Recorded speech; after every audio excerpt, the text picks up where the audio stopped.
Yeah, so now we're recording for Prosperity. So if you all would just be aware of that in your conversation, I will I'll call the roll. So Chair Dave Fleischer. Here. Vicki Burling. Here. Everyone's on mute. You might want to unmute for a moment. Brian Bozeman. Brent Cooper. Gina Douthit. I'm here. Dr. Fernando Figueroa. Here. Janet Hara. Here. Lisa Morris.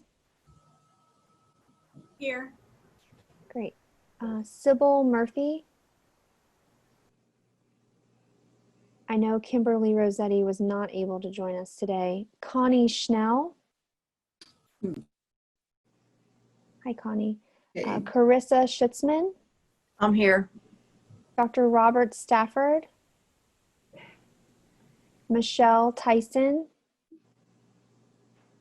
And Rhonda Whitaker had a work emergency as well. Okay, so you do have a quorum. We have 8 members present out of a total of 15, so we're just at quorum. Oh, Okay, and actually great. Sybil Murphy is joining us. Okay, good. 9 of 15. All Yes, right, sir. great. Well, thanks for everybody for attending, and we'll try to get through the agenda. We've got a lot to cover, some pretty good presentations.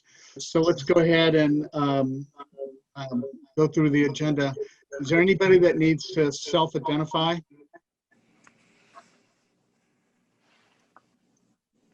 Okay, great. So is there somebody trying to say something? I'm getting some echo here. All right, great. So did everybody get a chance to review the minutes from the last meeting? And if so, is there any question or clarification that needs to occur? If not, could I have a motion for acceptance? So move, Connie. Okay, second? I'll second, Janet. Okay, great. Discussion? If not, all in favor, please say aye or raise your hand. Aye. Aye. Okay, great. The Aye. motion is approved. Minutes are approved. We're going to move to item number 5 for programming. There's 4 points that we want to talk about today. Tara, do you want to go ahead and kick that off? Yes, thank you so much. I just have a couple of quick updates that I wanted to share with this committee. You know, one of the things that was talked about at the last meeting was what role can the BSD play in recovery? And so I wanted to give you all an update of some of the things that I'm hearing statewide, some of the conversations that I've been in locally. You're going to hear more about those as the meeting goes on, but I just wanted to kick off with a couple of items. One of the things that I've had conversations about with Lisa Mulcahy, who's on this meeting, by the way, Kimberly Rossetti, KCC staff, and WIB staff, is how do we best connect employers who are hiring with the dislocated workers that have been laid off or lost their jobs as a result of the pandemic. And just to give everybody a little bit of background, and this is something that I've learned over the last couple of months, for those individuals who are laid off and normally, in normal circumstances, if they were to receive unemployment insurance, one of the stipulations of receiving that unemployment insurance, and of course Connie can talk to this, you know, with all day long with no notes, I'm sure, but is that they would be required to do a job search. And as part of that, they would be working in the Focus career platform that is part of the KCC offerings. They would be entering their skills, their background, and as a result of being in Focus, their information is also searchable by employers. That's the great thing about Focus. So it has the Focus talent side where employers can come in and search for their ideal candidate, and they have the job seeker side where they can build their resume based on that platform. Well, right now, and again, it's not necessarily, I understand why this is the case, but because of the nature of the pandemic, especially in the beginning, where so many layoffs were happening so quickly, the state made the move to waive that job search requirement. Again, we totally understand that. But right now, and I'll talk about this a little bit in the context of there's been a reorganization of unemployment insurance, and the CDO, Team Career Development Office, are moving over the labor cabinet. And so we've been having conversations both in the workforce cabinet and in the labor cabinet about this issue where how do we make that connection with the work requirement being waived, and therefore the connection to focus not naturally happening in the way that it normally would. I wish I could tell you that we had all of that completely figured out. It's ongoing.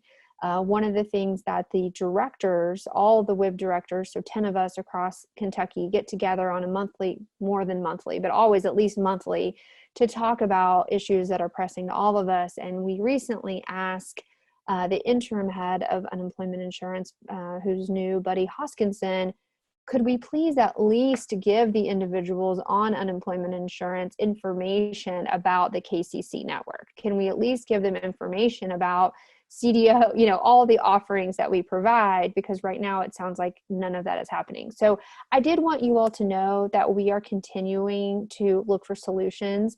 Obviously, getting the word out about our services is key. I've had a couple of conversations, one of which was with Centennial, which is a talent search firm. Many of you probably know Mike Sipple, but I spoke with Darren Alexander on his team about how do we just make sure that those in the talent search world know about the free services that the KCC provides. And so we just need to continue to build that. And there's a lot of things that I'm sure you'll hear from Corey and Ellen that they're doing on the employer side as well. Wanted to just briefly let you know, we have a grant from the state, the National Dislocated Worker Grant. 8 partners have their jobs posted. These were all nonprofit partners because that's our interpretation of the grant, is that they needed to be used for health, safety, sanitation, humanitarian jobs. Just wanted you all to know that they've all been posted. We're advertising those positions now. There's around 30-ish positions. I don't have the number right in front of me, but if you know someone who is a job seeker, they have to be eligible, and so that's been a little bit of the hurdle, but we are looking to fill those jobs with dislocated workers. Did want to move on, if it's all right with you. Does anybody have any questions about that before I go to part B? Okay, seeing no hands, I'm going to move on to a very quick update on restoration of in-person services. I have a feeling Corey's going to be talking in more detail about this, but I just am so pleased to share that in-person appointments are now available in both Williamstown and our CVG locations effective this past Monday. We will continue to work closely with all our partners at the state level as they work on that reorganization that I mentioned toward restoration of in-person services throughout our network. And obviously we're offering all of our services virtually, that you'll hear about in just a few minutes, but was really pleased. And we, of course, will keep everyone on the board updated about how that goes. It's been less than a week, so stay tuned on. Hopefully that's a good partnership that we can continue to be able to have those open. That is my update. Yes, sir. Sarah, this is Dave. Do we have any indication of numbers or folks coming in early on this week, now that these 2 places are open yet? I do not have that yet, but it's possible that Ellen and Corey may, so we can ask them when they are presenting. I will say that we did not do a lot of advertisement leading up to the opening, just because, for one thing, it happened kind of fairly quickly where we realized we were going to be able to do it. And then secondly, we kind of wanted to see how it would go. We're a little cautious about the unemployment applicants because we're not going to be providing any kinds of unemployment insurance services at those locations. And so trying to measure our advertising in such a way that it's really, really clear these are just for reemployment type services. So, but yeah, when we get to Ellen and Corey, hopefully they'll have a little bit more anecdotal information. Okay, great, thanks. All right, so You're up. Ellen and Corey, I think you're up next. Mhm. Awesome, thank you. David, I have sent you, are you able to share those slides? If not, I can absolutely speak from memory. I'm going to make David a co-host. Okay. I'm not sure if I can share.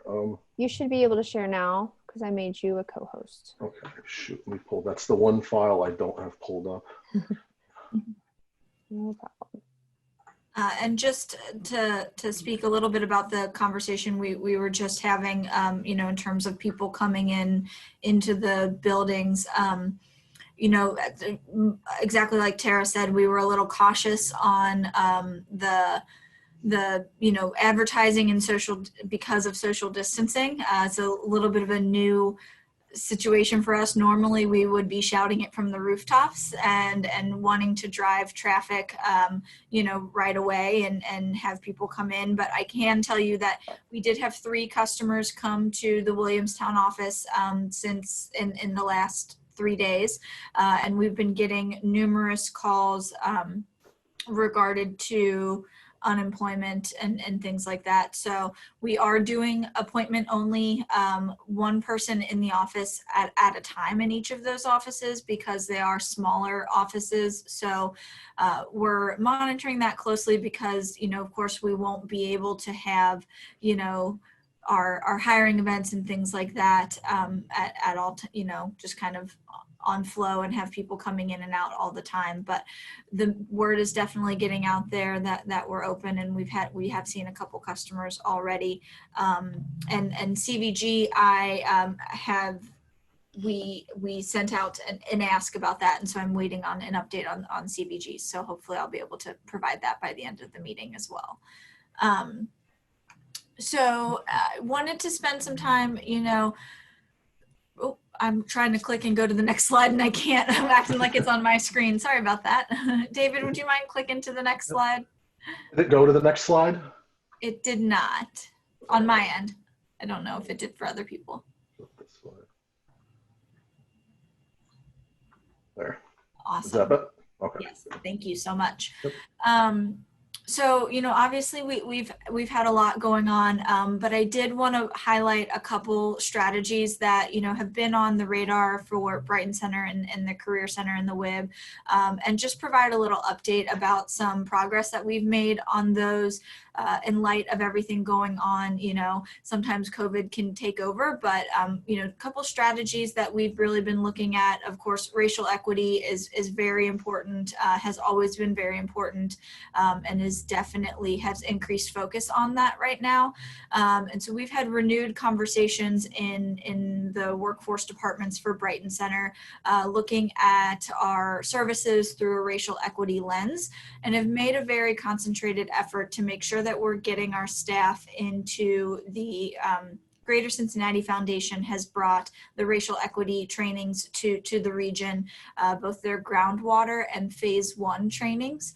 And so we've now had 5 staff from the Career Center go through the groundwater trainings, and 2 staff go through the phase 1 trainings, which is actually a 2-day training, really doing a deep dive into systemic and institutional racism within our country.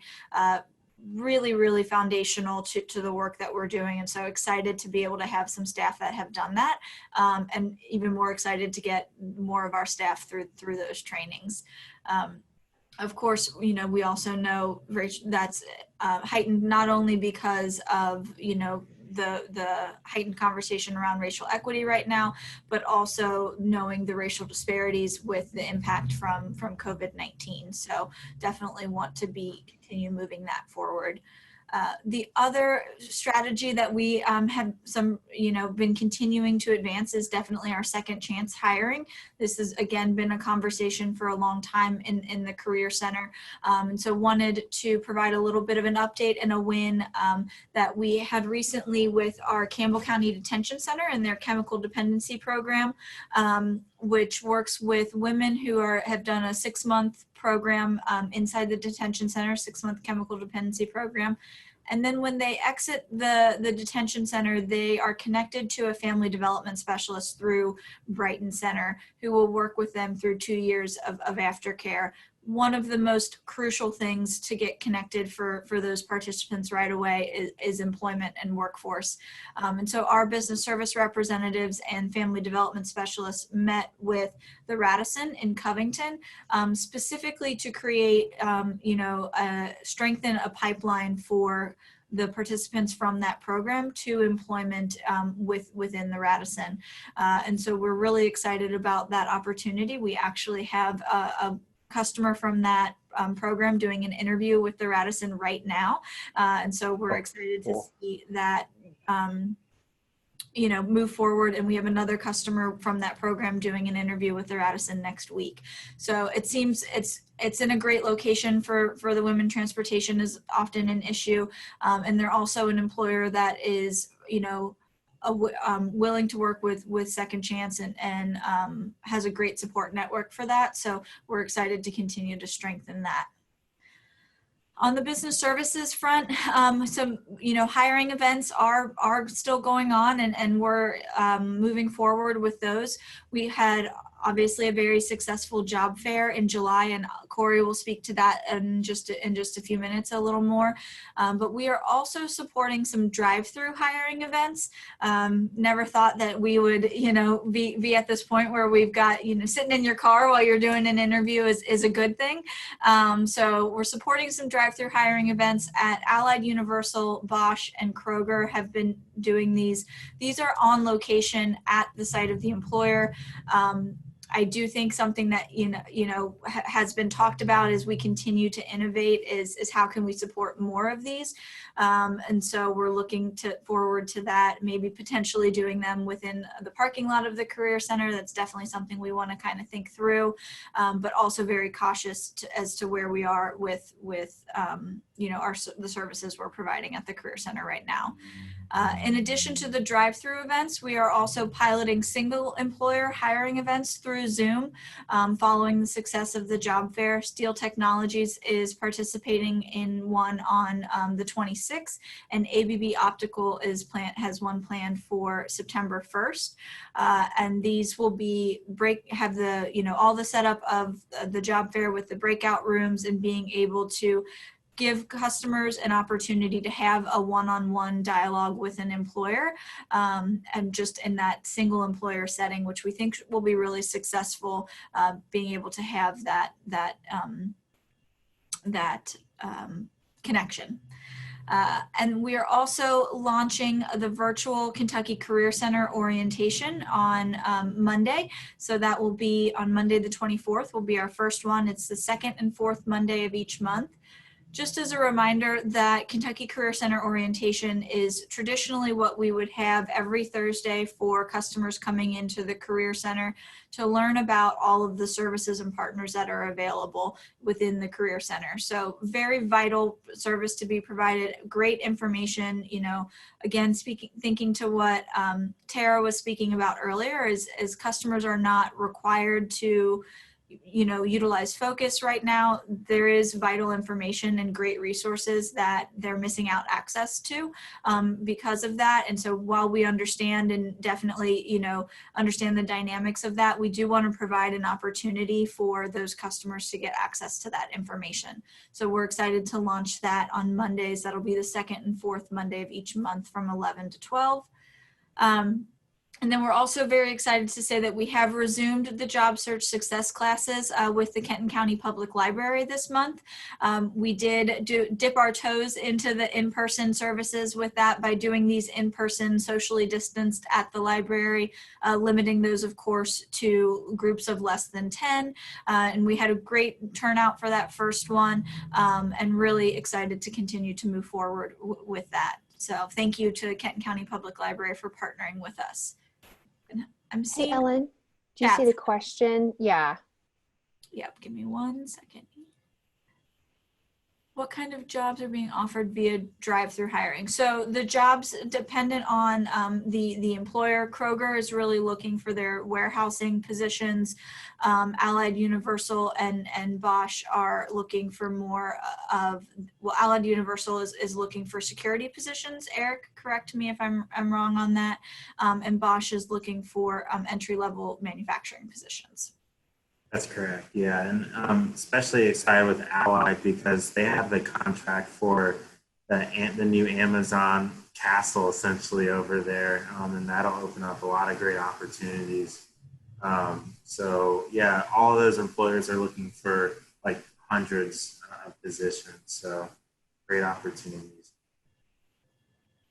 And then, Dr. Figueroa, in terms of your question about are they reluctant to look for work or that they're just not required, I think that $600 payment that was happening through the end of July has of course gone away. And so we were seeing that it was an economic decision for a lot of people, depending on the job, the job opportunities that they were applying for, to continue looking for a better opportunity out there.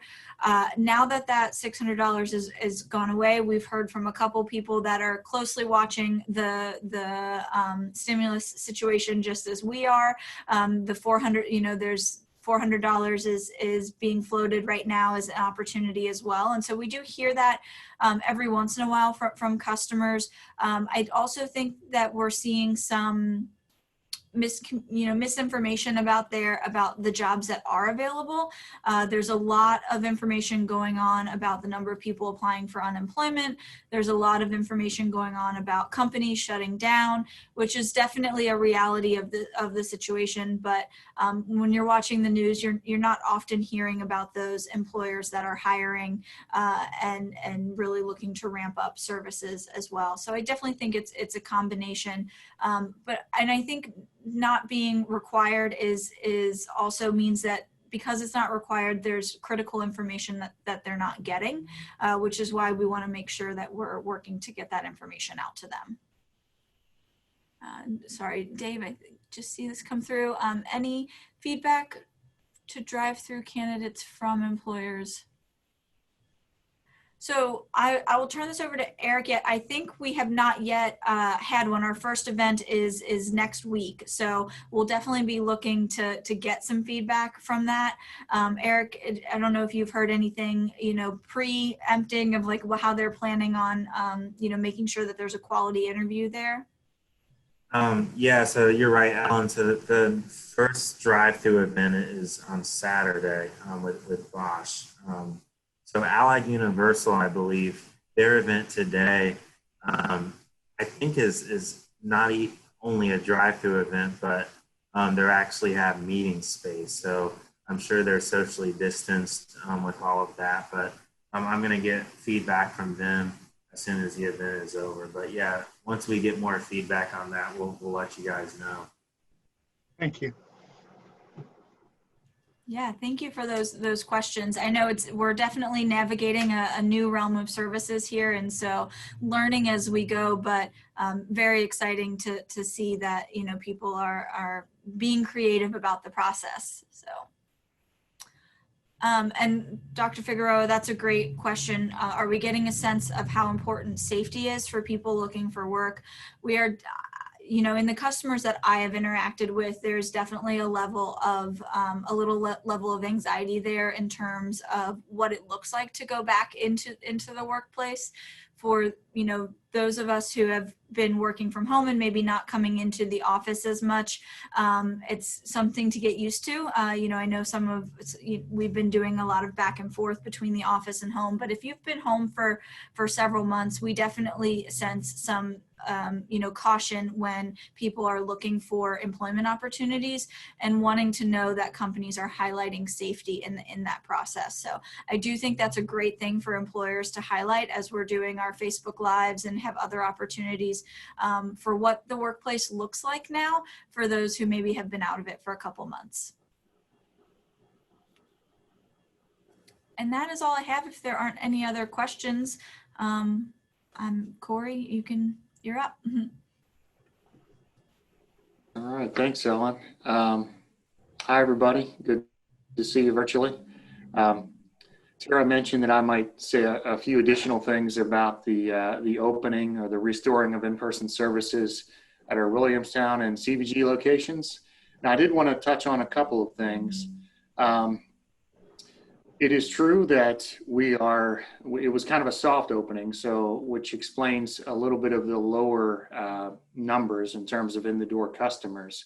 But the other thing I wanted to highlight is that we're being very purposeful when it comes to doing an appointment-only setup at this time and really emphasizing the services that we provide, the workforce services that we provide, the job seeker and employer services. And that sounds like it may go without saying, but what I really mean by that is we have some very clear direction as far as how we're going to make the appropriate referrals for folks seeking help with unemployment insurance, which is one of our, you know, one of the biggest needs right now, but it's also something that we're just simply not equipped to handle at our Williamstown or our CVG location. And so just know that we're really putting a strong emphasis on our traditional job seeker and employer services and making the correct referrals for our unemployment customers. Just to give a quick illustration, I know we're going to continue to see unemployment customers visit at least our Williamstown location. For CVG, I'm not as concerned because it's sort of in a bubble, if you will. But you know, while we were moving furniture into Williamstown, we had someone just kind of wander in the building and start asking unemployment questions because they had heard that we were going to be there. So we are fully expecting that will continue, but we're prepared to, like I mentioned, make the appropriate referral and help those folks as much as possible that way. And finally, I just wanted to thank Gateway and NKU for their partnership with the Williamstown location. We're excited to be co-located with those two higher education partners. We feel like it's definitely a positive thing for all involved in terms of provision of services. You know, I know the city of Williamstown is very excited about the opportunity to have all partners together there. So we're really looking forward to that. And in regard to CVG, thank you to Sybil. I think she's on the call, and to Lindsay for your partnership, because you know, we really wanted to align our availability with NKU and CVG, so which is part of the reason we chose to go ahead and restore in-person services at those two locations at this time. More to come on the other locations. You know, there are weekly conversations being had, many things to consider, but we'll definitely keep this board up to date on that. Ellen also alluded to the virtual Veterans Job Fair. It was a huge success. It was held on July 23rd. It was the first of its kind in the state. So we were excited in Northern Kentucky to offer that virtual event. We had 107 attendees and 20 employers. I was just chatting with Eric a little bit ago, and he said we have a confirmed 39 interviews and 5 job placements, but I'll underscore the word confirmed because as you all have heard probably multiple times, it's sometimes challenging for us to get that data back from our employers in terms of, how many folks they ended up interviewing, how many they ended up hiring. But we did have 39 confirmed interviews and 5 confirmed job placements. So that's a really good outcome considering everything. We also had some visitors to kind of check us out because they wanted to do some similar things. So some other organizations kind of popped in to see what it was all about, and we had some positive feedback from them as well. I want to thank several folks here too. Eric Owsley, certainly for his leadership as chair of the Job Fair Committee and running point on that event. And I know some WIB members or WIB staff were heavily involved. David Klockner did the setup for the landing page. Katie Joe did a lot of work with the day of the event, stationing the different breakout rooms and helping us with those logistics. So thank you to everybody who was involved with that. We look forward to more of those types of events going forward. And as we've said before, we've learned a lot of valuable lessons during this past 5 months, and some of these things will carry forward well past COVID. I think we'll continue to offer some version of virtual services into the future. Also wanted to let everybody know that we will be certifying 6 additional centers during this calendar year. So that's a tall order. That gives us about 4 months. A little over 4 months to certify 6 additional centers. Just to provide a little bit of context, we certified Covington and Florence last year. We certified Covington as a comprehensive center and Florence as an affiliate. Our goal was to certify our 3 remaining centers, being CVG Career Center, KCC Carrollton, and KCC Williamstown, by the end of January. However, toward the end of calendar year 2019, we were informed that the state was reassessing their certification process. They pulled together a committee to look at that process and tweak the applications. And so we thought it would be best for us to push the pause button on those final 3 because we didn't want to get midway through those certifications only to find out that the process or the applications had changed. And then COVID happened, and so here we are. So our goal is to certify KCC Williamstown, of course, our new location there at the NKU Grant County Center. That'll be certified as an affiliate center, mainly because there are more than one core WIOA partner on site there. Because Gateway/SkillsU is there on site. So that will be certified as an affiliate center. And as you can see from the slides, the rest of the 5 will be certified as access points. Those would include CVG Career Center, our Kentucky Career Center in Carrollton. And we're gonna start with 3 libraries. And we have a meeting with Kenton County Library on the 31st to discuss a little bit more about this. But we really felt like it was important we already have an existing relationship with Kenton County Public Library. It's a terrific relationship. They're already doing so much in the area of workforce. It just makes sense for them to become a certified access point. We're also involved to a lesser degree, but still involved with Owen County and Pendleton County's public libraries.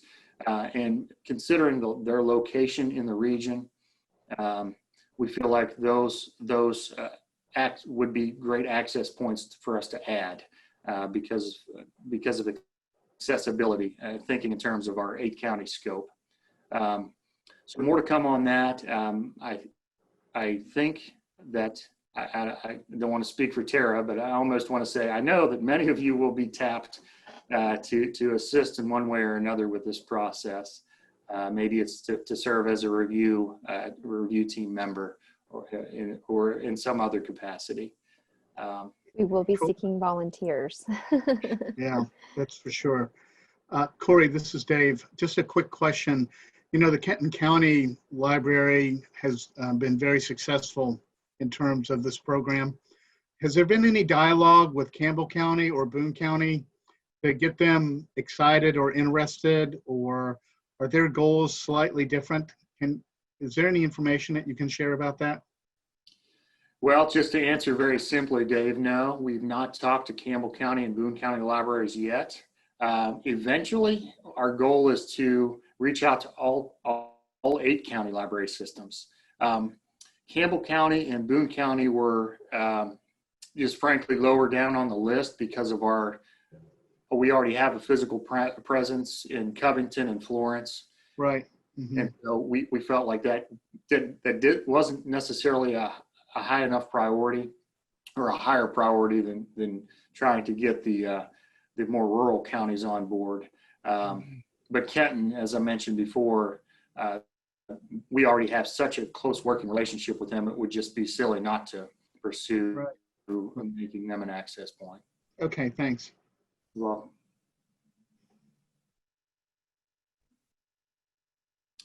Any other questions, or if not, that's all I have. Thank you all. Oh, there's some chats I see. I think the next order of business, actually, though, Corey, is you again talking about the employer resource guide. Okay, great. So I know most of you have heard us mention the employer resource guide, the digital employer resource guide, numerous times over the past at least 9 months. If I'm able to share my screen, I wanted to give a little bit of an update on where we're at with that and what steps need to be taken for us to finally get to the goal line with that project. How do we make him the co-host?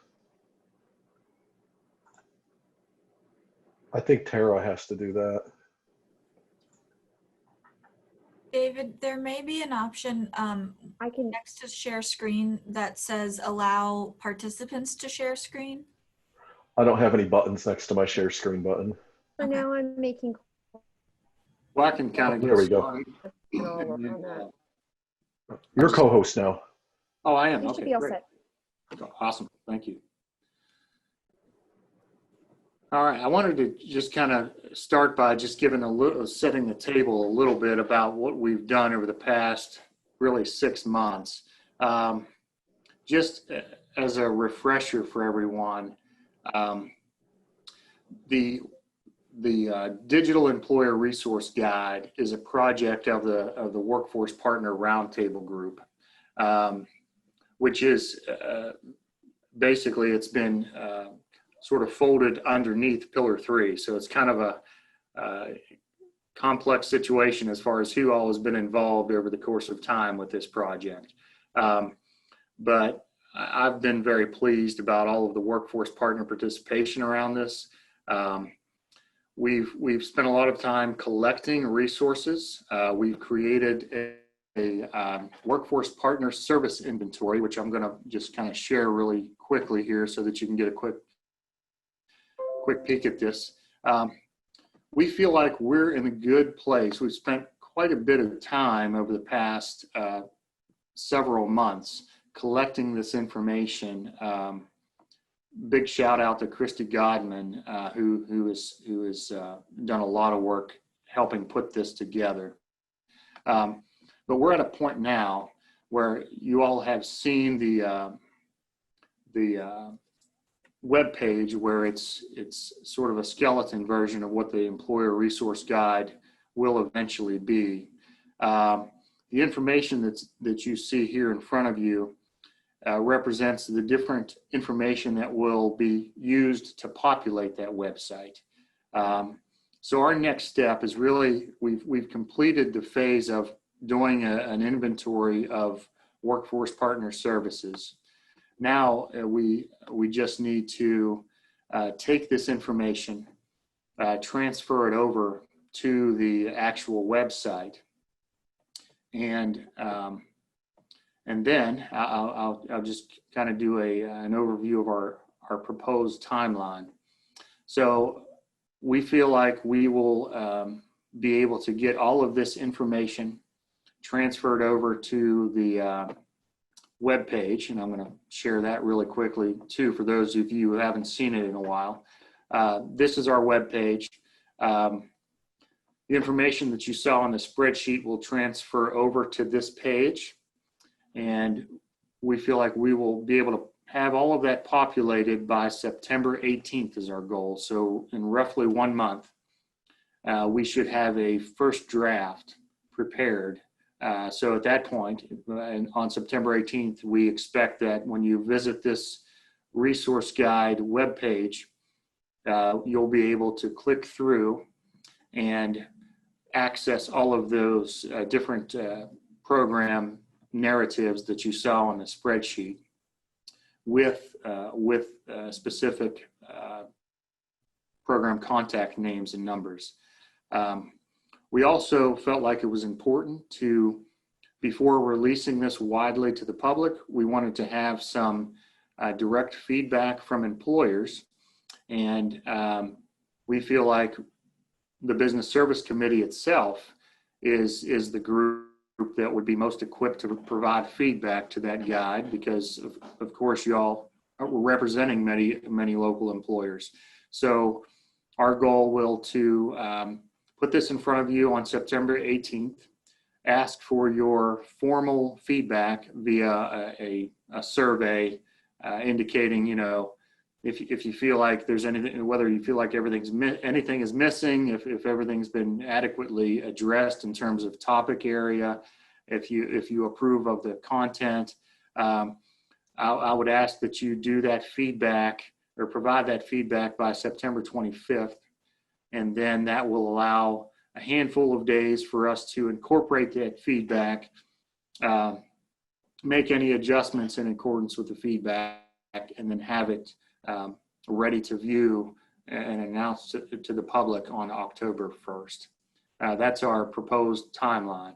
So I wanted to let everyone know too that we're also in collaboration with Pillar 5 on this project, because employer policies and practices is, you know, that's a big, they have a big stake in this work and a vested interest. And so we've been in communication with the folks around the Pillar 5 table, and we're kind of viewing the digital resource guide as a sort of a joint project between the two pillars at this point. And I'd be happy to answer any questions about that.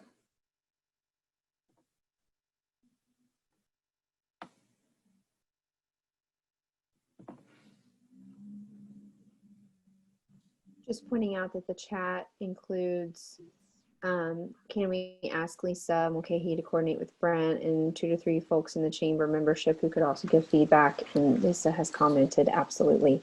And Dr. Figueroa mentioned, and Kimberly Rossetti as well, who actually is a member of this committee. She just wasn't able to attend today, so that'll be covered. So good call outs. Well, in the interest of time, I know we were looking for specific feedback on the employer resource guide.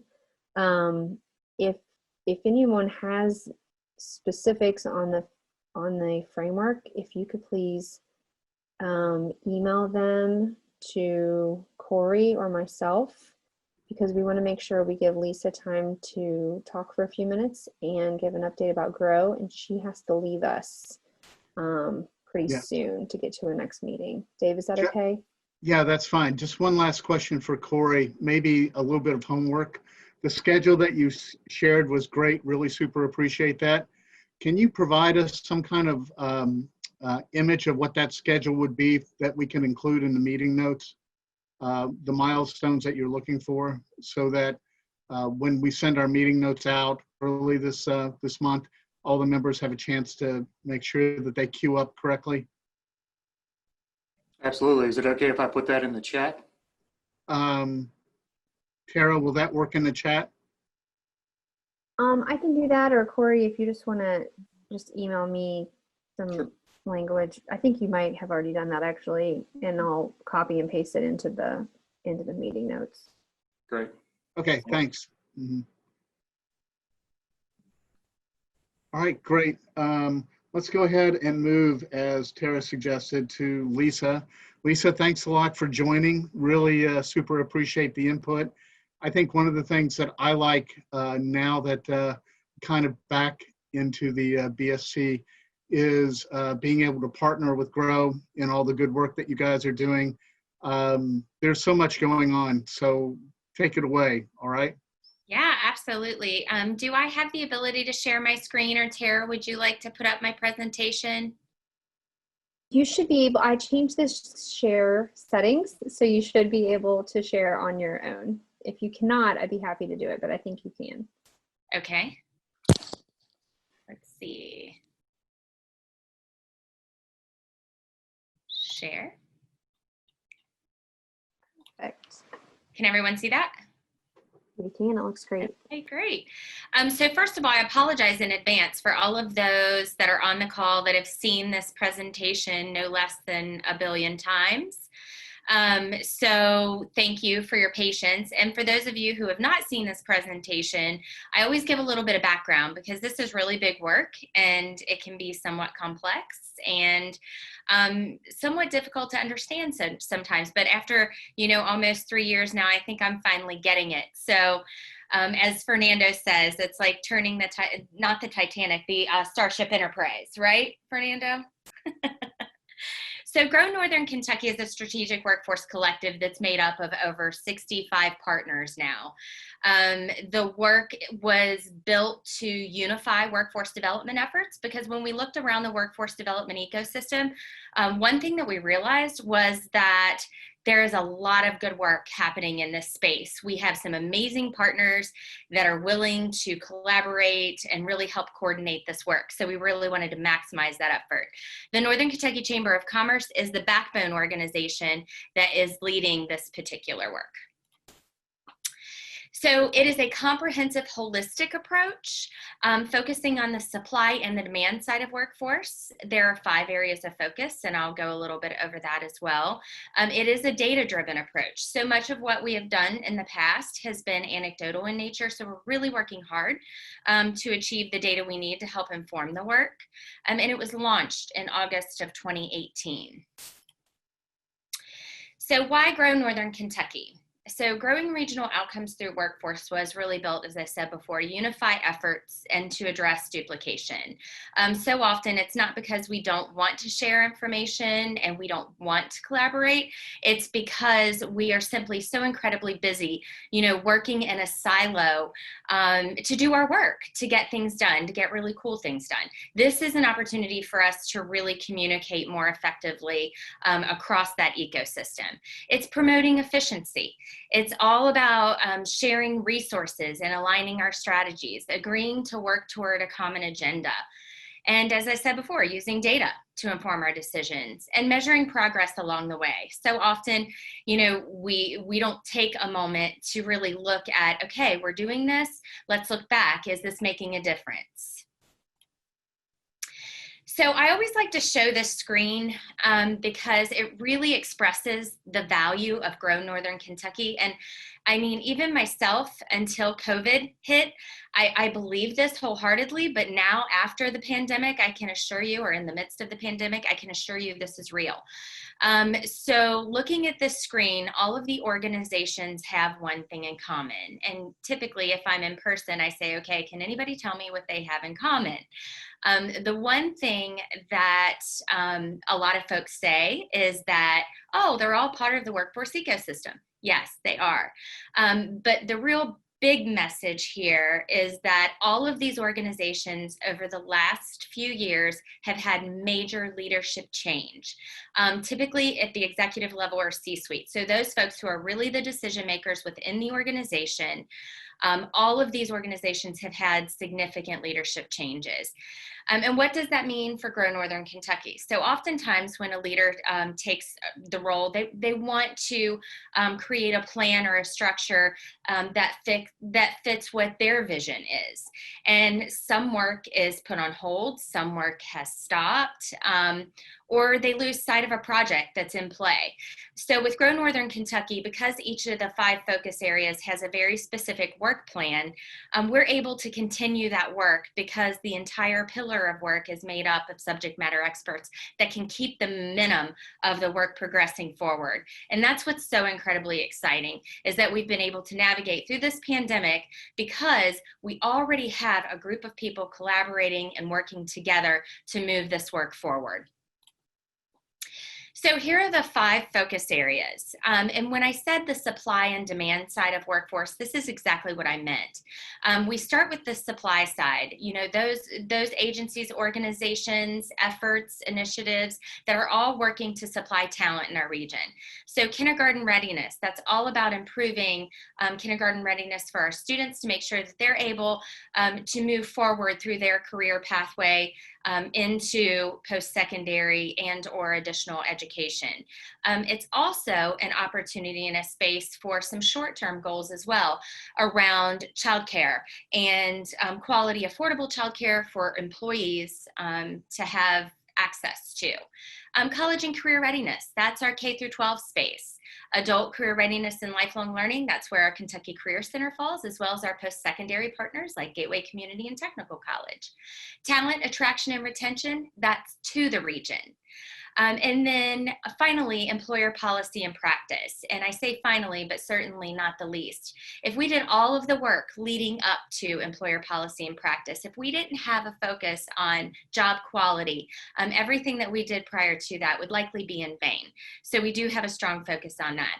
And of course, as you're looking at those 5 pillars of work, another big piece of that encompasses all of this is our work from an advocacy perspective, making sure that all of these different focus areas are working together to get the policies we need at the state level. Okay, 24 months in review, and we've done some pretty amazing things over a 24-month period, and I'm not sure I have time to go through all of them, but I wanted to make sure that I had a pretty significant portion of them, you know, on the screen for everyone to take a look at, and I'm more than willing to answer questions. But a couple of things. So we received a couple grants from MIT, which meant that we had MIT graduate level students really helping us with our communication strategy around Grow Northern Kentucky, as well as helping us to do some of that data measurement that I talked to you about, helping us create scorecards, so that we can present that moving forward. And finally, this last year, they really helped us work on that work-based learning tool that you'll hear a little bit more about in the future. Gateways for Growth grant. This one is near and dear to my heart. This is all about immigrant integration in the region. We created a welcoming plan over the last several months for Boone, Kenton, and Campbell County. And that, again, brought together partners that were just really working in a silo. Now we are working more seamlessly together to really help integrate immigrants and really help those folks find their career trajectory as well. K-Tech. K-Tech is the grant that we received at the state level coming through the Cooperative for Educational Services that will help us create not only apprenticeship program, but work-based learning program, specifically in healthcare, hoping to scale that to other industries, but we're going to start there. So that's exciting. And I'll tell you a little bit more about the work-based learning platform. I mentioned the 2020 legislative alignment, and that has been a key component to this work. Oftentimes at the state level, we don't always go with that unified voice, and we've done that very well over the last several years. And this is just another way that we are coordinating our efforts from a workforce standpoint. Corey already shared information about the Employer Resource Guide. Looking forward to sharing that with our partners and some of our members. Like Fernando mentioned, excited about that. And then Northern Kentucky Small Business Grants. This was really an opportunity for us to engage smaller businesses, specifically minority-owned, women-owned, or veteran-owned, and really help them with some funding. Thank you, Duke Energy, around their workforce, some creative things they're doing with their employees, and just their overall culture to help them navigate some of the challenges of COVID. Employer Best Practices Symposium. We launched our second symposium. We planned it twice this year because of COVID. Thank you so much, pandemic. We went virtual. We had 23 speakers, 41 sessions, 331 participants in those sessions. We had 7.5 hours of HRCI credit and SHRM credit available. And it was really all about that job quality component, leadership, just making sure that we're providing resources to employers to help them improve job quality overall. This is the work-based learning platform that I shared, My Career 3E, and this is all about connecting our high school students at this point to opportunities in the work-based learning space, but it stretches beyond that. It's our K through 12 students as well, whether it's show and tell in a kindergarten classroom, once we're all able to be together again, or possibly in a virtual format, all the way up to preparing that student to consider apprenticeship. Another piece of this work, which would be in a phase 2, would be in the post-secondary space. Very excited about this platform. They have some goals, and one of the big goals is to launch this fall. So looking forward to more information on that, and you all can be a part of that too. If you just have any questions, Amanda Johanna in my office, I have her information on the last slide. She can share any type of opportunities that you may have to preview this particular platform, because it's going to be really important that we have industry at the table to really share information and engage with education and students in order to get them those opportunities that they so need. Interested in receiving updates and getting connected to Grow Northern Kentucky? There are a lot of ways, of course, social media. Obviously, our Grow Northern Kentucky monthly newsletter, just shoot me or Amanda an email and we can certainly get you connected. And if you haven't subscribed to the Chamber Circle newsletter, please do so. A lot of great information in there, and always a highlight in Grow Northern Kentucky in our business journal as well, if you receive that. If you don't, you can go on nkychamber.com and look at our publications, and you'll see the business journal listed there that you can look at electronically. Are there any questions? And I think I can stop sharing my screen.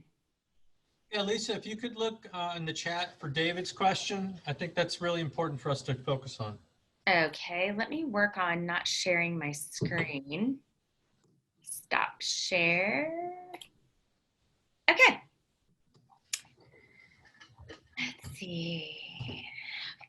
Okay, yes, this is a very important question. So a big piece of the work that we've been doing is making sure that our industry partners really stay in the leadership position within Grow Northern Kentucky, because industry truly has to inform this work. Without industry voice, we were really walking around blindly. So there are a lot of ways. And one of the key ways that we started working on this is making sure that we're including the high demand industry sector partners on our steering committee. So that's one big piece. Another big piece is when we do have opportunities like that work-based learning platform that I just shared with you, which is incredibly exciting, Mark. That is where we need you to actually engage and participate. We need you to sign up your opportunities and make sure that you have listed your work-based learning opportunities for students on the site, that you are coordinating with education. I think it's also important to share your information with us. You know, so when we're participating in the Employer Best Practices Symposium, that you have a seat at the table either as a subject matter expert sharing your best practices, or you're participating to learn about best practices. Another big piece of this work is that we are really working hard to get you resources you need in order to create job quality within your organizations. So a big piece of this is try some of the resources that we're providing. You know, we have a lot of things that are free. Talent pipeline management is one of them. That comes to us through the U.S. Chamber and the Kentucky Workforce Center. That's a tool that you use to actually create a skilled pipeline into your organization. Another tool, the Business Impact Scorecard, really helps you measure your people practices and do a little bit better than maybe what you were doing the year previous. So there are a lot of tools like that that we just need our employers to use. I would be remiss if I didn't call out the Women's Fund and their employer toolkit that has policies and practices that have been vetted by HR attorneys that are there free for you to use and access. Really, we just want to make a difference in your organization. We want to make sure that you are attracting talent and you're retaining that talent. And we want to make sure that we're coordinating efforts effectively and efficiently, and we need your feedback in order to do that.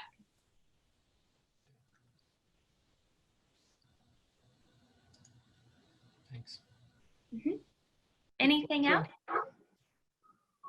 Thank you very much.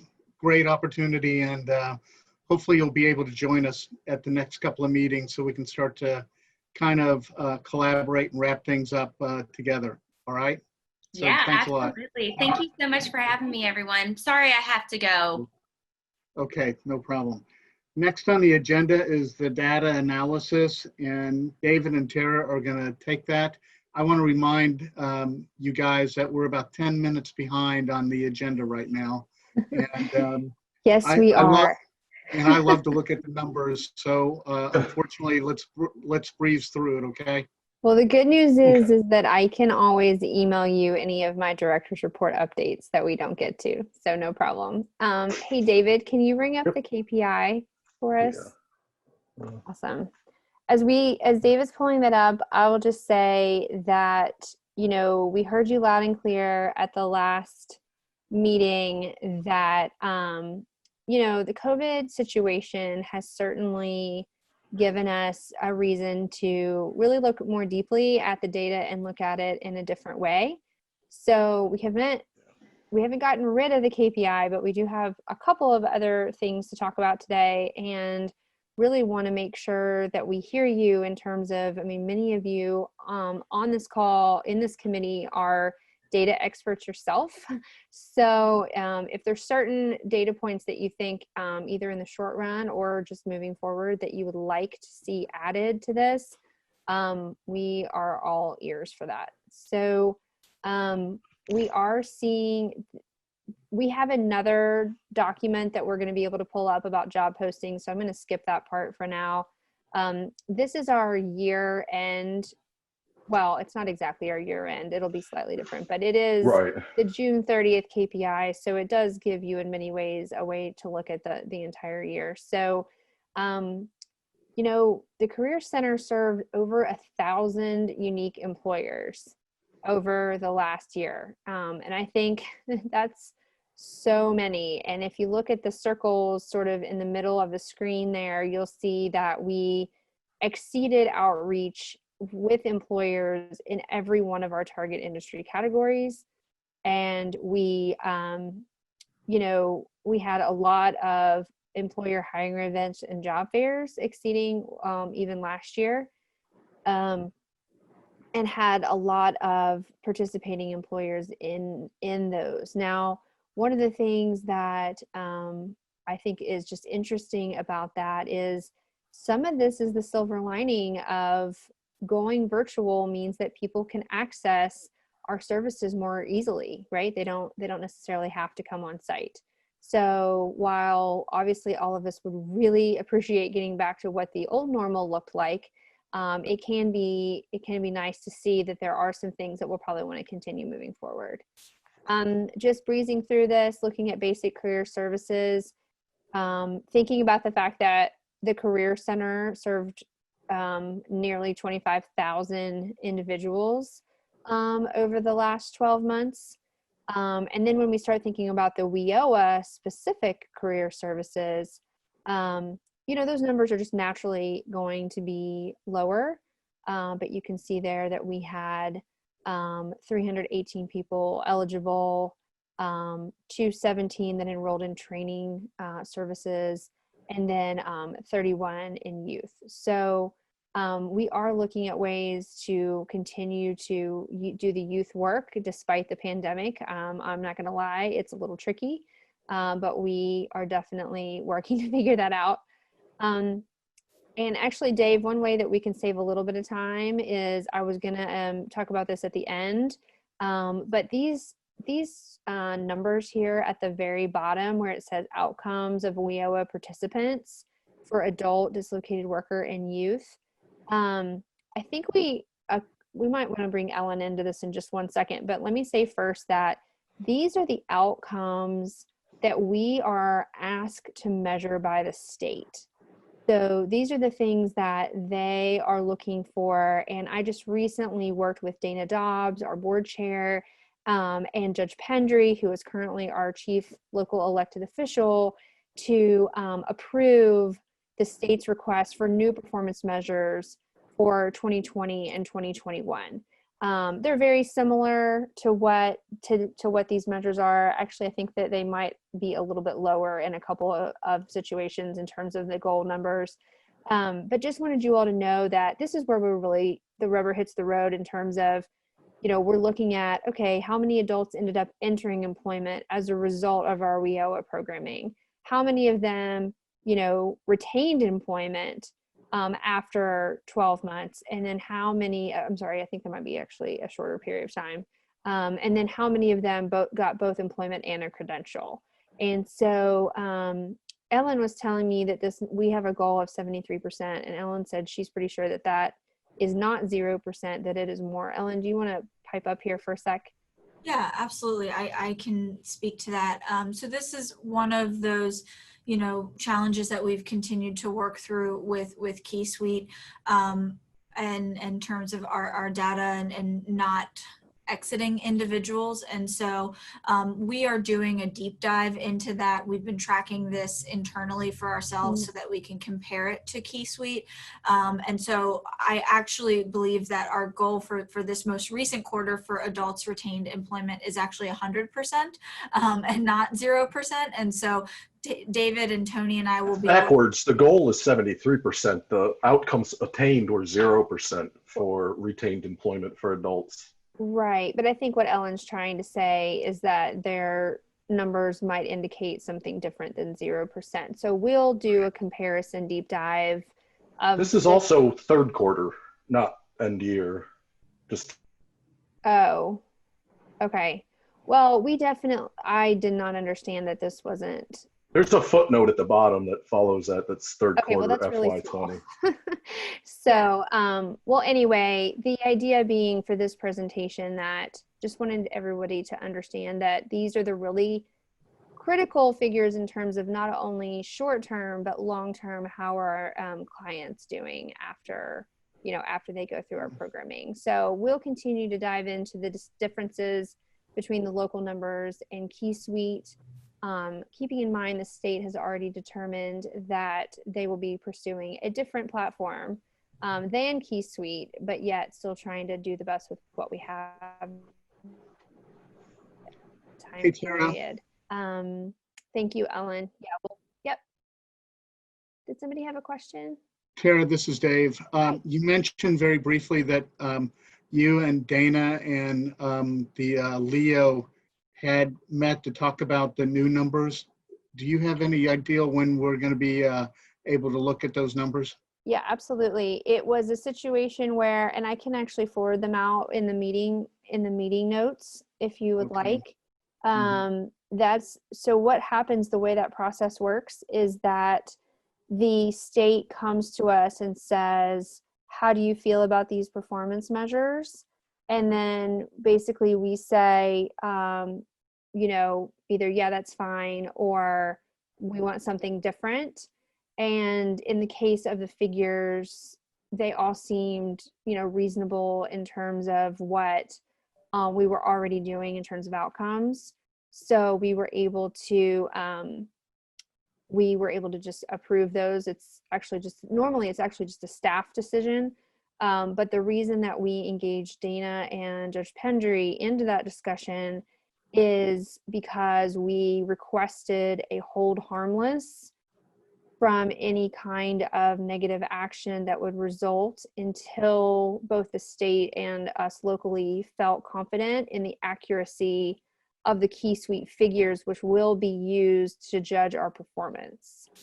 And as a result of that request, we did go ahead and engage Dana and Judge Pendry in the letter that we sent to the state. more from a leverage standpoint, frankly, than a supervisory standpoint, because we do not feel that Key Suite provides accurate reports.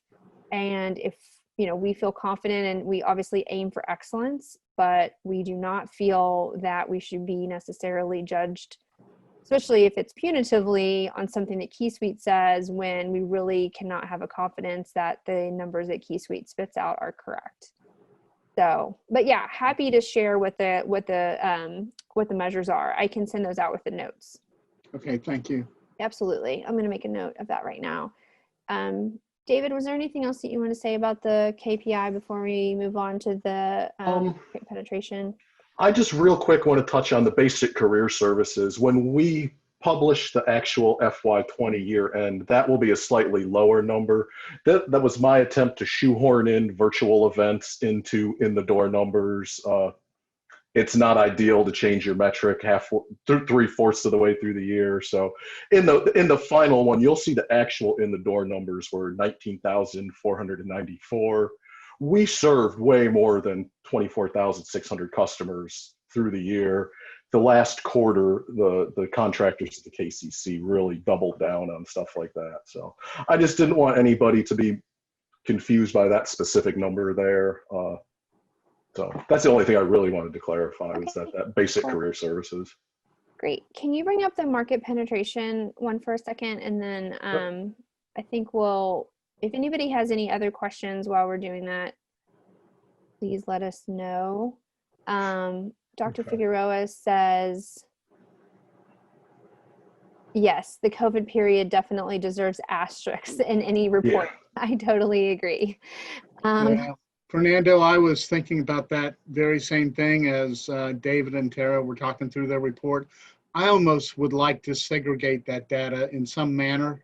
So it doesn't really skew our numbers, our really good numbers that we had up to that point. And it also allows us to focus on what we actually accomplished. So I think I was going to work with Tara and David offline to maybe do a little bit more than just an asterisk, if that's okay with the group. Yeah, we need to do year-over-year, month-over-month comparisons of that last quarter. Yeah. Mm-hmm. But I also think that if you can capture through the data, the power through that the group did, again, that would be of great value when we look at funding and advocacy. Absolutely. That's why I think it requires its own set of numbers to say, we started at 0 and this is where we ended up. Absolutely. You and I are thinking along the same lines. And it's a testament to what they do at the Career Center, that even through the 3 months of COVID, that last quarter, we met and exceeded all of our goals that we had set long before COVID was even a word. So Right. Absolutely. A lot of hard and good work. Yeah. Okay. Yeah, I would definitely welcome your input, Dave, as far as like the best way to package that in a way that's that really is able to highlight what we were able to do, but then also kind of showing sort of anomaly, like what David Klockner was saying. We have all these additional people that we've been able to reach, the Career Center staff has been able to reach via Facebook, but we never measured the Facebook people before. So then all of a sudden we're trying to capture them in this new way, and it's a little clunky. So I think it would be great to talk about that. Okay.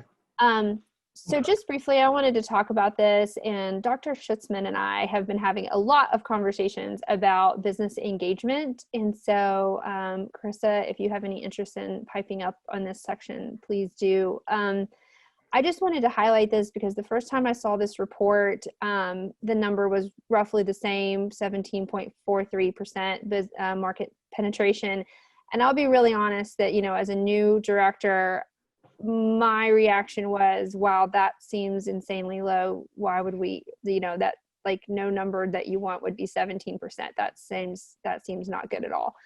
But having had an opportunity to see some of the numbers statewide, and also, recognizing that when you start looking at our target industries, right? So like advanced manufacturing, we're at 76.94%, right? And in transportation and logistics, we're at 89%.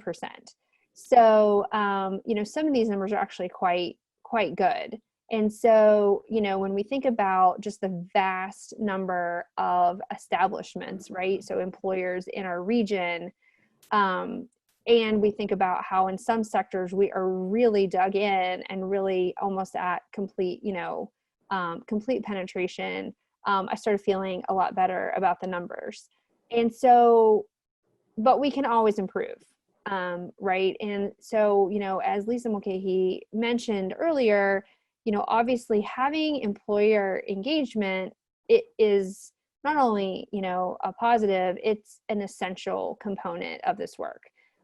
We have to understand what kind of jobs they have, what kind of skills are they looking for, if we're going to be able to help our job seekers, match with them. And so I just wanted to bring this chart to your attention. It was in your packet, and let you know that the business services team is doing, an awesome job in terms of really getting out there. I mean, the numbers of increase in terms of like how many employers have been reached even recently, they just keep going up.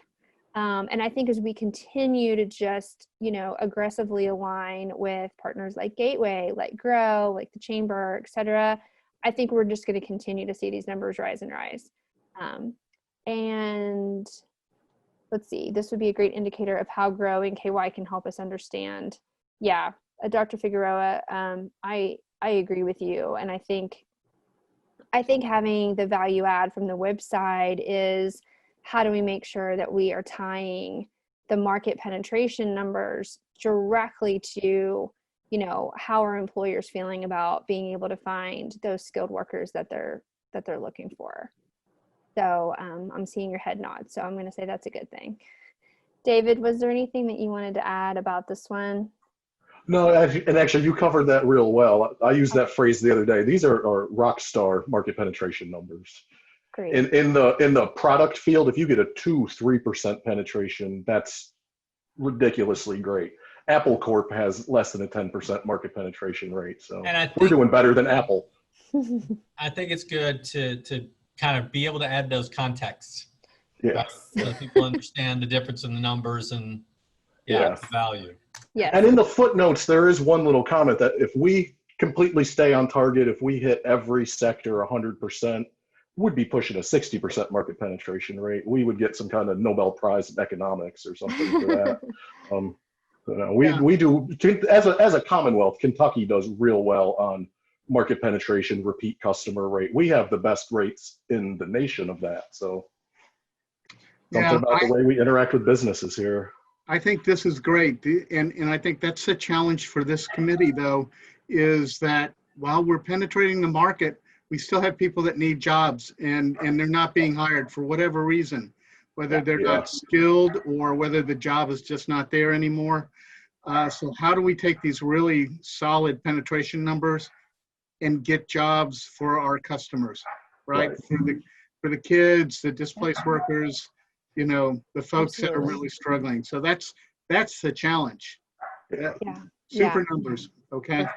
But you're absolutely right. Just continuing to focus on how do we make that match, right? That's right. So I'm just looking really quickly. I think that's everything on our data report. I was going to make one other comment, and I think Janet is on this call. So I don't know, David, if you want to stop sharing so that I don't mean to put you on the spot, Janet, but I saw your presentation not long ago about the numbers around, I don't know if she's still with us. Well, if you're going to ask her to do something, now's the right time if she's not there. I was going to ask her to talk about what she's been seeing with the unemployment rate, and I don't see her on here, but I listened very carefully when she was talking about it. So I'll just go ahead and briefly let you guys know that I spoke to this a little bit when I moderated the eggs and issues in July. But I just wanted to bring, this committee talks a lot about data. And so, when you look at the unemployment rate right now in the state, it's 4.3%. Kentucky technically has the lowest unemployment rate in the nation. And while on the face value, that seems like great news, There are a lot of indicators, and again, Janet talks about this extremely well, that would indicate that there is a lot more going on, and there's a really good chance that that's a little too good to be true. If you start looking at the number of employed individuals, Kentucky is down somewhere between 8 and 9% from the same time period in 2019. So it seems unlikely that with that decrease in the number of employed people, that there's any way that our unemployment rate could truly be at the exact same that it was last year. If you aren't aware, how they calculate unemployment rates is by actually doing surveys. And we know from the Bureau of Labor Statistics that those surveys are not really going that well in the COVID period for a number of reasons. People are unsure about what their employment status is in some cases. They're unsure if they're going back to work after being laid off. And so I did just want to let it sort of a closing note, and kind of to your point about the asterisks around this time period, is that I think we're going to be unraveling what's going on with this data for a long time to come. Yeah. So just thought I would mention that. And that is our data report, Mr. Chair. Okay, great. All right, we have about 5 minutes left. I did want to talk about the new business. So Tara, do you want to go through your accountability and transparency information quickly? I will be very, very brief. We held a Partner for Success event August 12th, focused on equity in the workforce. It's now up on our Facebook page if you'd like to view it. Had some great speakers. We're planning our next Partner for Success event in November. It will be talking about emerging sectors. Speaking of this conversation about getting job seekers connected with employers, we really want to focus on the skills that employers are needing in this current environment. If you have any ideas or would like to participate, please let me know. Working with Dr. Schutzman on an effort for business engagement, so stay tuned on that as we get a little closer to figuring out what that looks like. I participated in an event on Life Learning Center this Monday featuring the Kentucky House Majority Leadership and a community dialogue about the intersection of recovery, criminal justice, and workforce development. I think it's really important for us to participate in things like that as we think about this coming year being another budget year, and thinking about, where's our funding? It is mostly federal, just passed through from the state. But hey, if there's ever another opportunity to increase workforce development funding for any of our partners, it's really critical. So I was happy to participate in that. Our monitoring is complete for program year 18, and I'm pleased to report that all is well. And that is my abbreviated report. Okay, thanks. Any questions about that from the group? Okay, if not, item number 9 is termed new business. This is kind of new. It's something that Tara had asked me to think about as I assumed the chair role here. And I think it's a great idea. New business can be interpreted a number of different ways. And I'm choosing to interpret this by certainly having new ideas brought. But what I want this group to be thinking about are things that are on the horizon that we're really not talking about, but we know is going to impact us one way or another. A great example would be what are the recovery topics that we really need to be thinking about? How do we need to engage as we're going forward? We talked about taking the COVID numbers outside of the KPI.